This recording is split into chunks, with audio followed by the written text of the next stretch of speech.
Bonjour cher auditeur, je reviens vers vous. Je vous décris la table des matières de mon livre « Alex, l'enfant du déni ».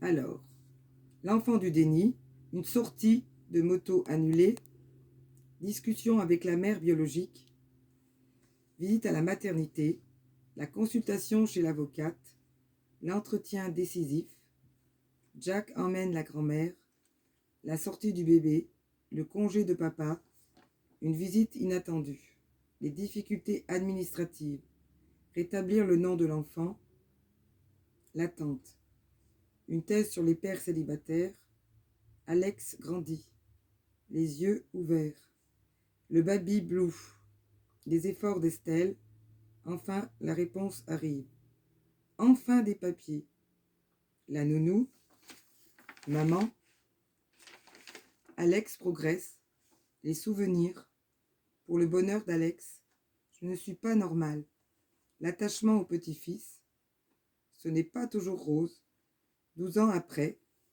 annexe, quelques informations, Déclaration des droits des enfants, 20 novembre 1959, texte intégral, les 10 principes. Dans une vidéo, je vous ai déjà lu, car très important et souvent oublié, il y a toujours de la maltraitance sur les enfants malgré le progrès. Les droits des enfants ne sont pas toujours respectés. C'est pour ça que je me répète.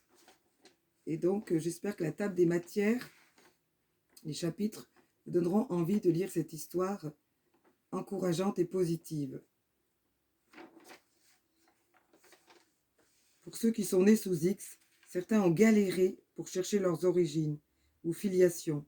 Cette histoire donnera du courage aux jeunes mamans qui, dans leur détresse, oublient que l'enfant a le droit de connaître ses parents biologiques.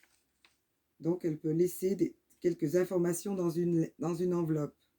À vous de découvrir les manières de procéder dans cette belle histoire.